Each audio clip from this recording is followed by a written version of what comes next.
Best practice for code complexity is to keep the code relatively simple. The highest MCC, or even better SCC, in your system should be below 10 to 15, with the exception of event dispatcher style or state machine handling flat switch statements. These numbers enable thorough unit testing of all your code.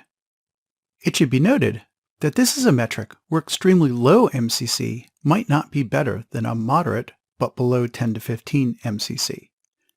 Breaking code down so that all the MCCs are 2 or 3 can easily lead to code that is too fragmented to make sense. So, balance and moderation are important.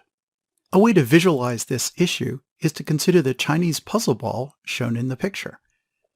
Reaching the center of that puzzle ball requires lining up all the nested carved concentric balls so that you can actually reach the center of the balls, or, in code, the line of code you want to test. Doing so can be tricky and take a lot of time and patience. And unlike this puzzle ball, in spaghetti code, the holes are not regularly spaced and lining them up can be very challenging. Beyond just MCC measurements, there are some additional signs that your code might have too much complexity. If statements should not be nested more than 2 or 3 deep. In particular, if you see patterns of deeply nested if statements that have similar logical structures and similar conditions, you might be in a situation where converting the design from a flowchart-based design to a state chart-based design will drastically simplify things by allowing you to trade in those nested ifs for a flat, easy-to-test switch statement. Commingled nesting of if and switch statements is often a complexity warning sign.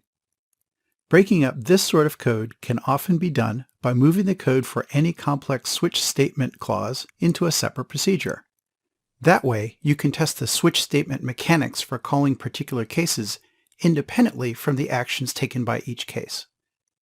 Finally, excessive numbers of breaks and continue statements can make the flow difficult to follow. Multiple return statements are a bit controversial, but they should be used with significant care to avoid creating spaghetti code. If your module is too complex, it's time to break it up into smaller pieces. While re-engineering an existing code base might seem daunting, there are ways to do this a piece at a time that makes sense. A possible management technique is to list the top 5 or 10 highest MCC offenders in a weekly status report and ask 2 questions. The first question is, why can't they be simplified? And the second question is, do you have 100% unit test code coverage on that high complexity module? If you can't get test coverage, then you should consider simplifying the module.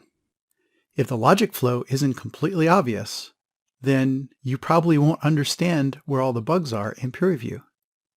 Usually what you should do in a high complexity situation is to break the function up into a single parent function and multiple smaller helper functions so that you can test each helper function in isolation and independently. Then, when you're testing the parent module, it's okay to assume that the helpers are behaving properly since they've already been tested by themselves.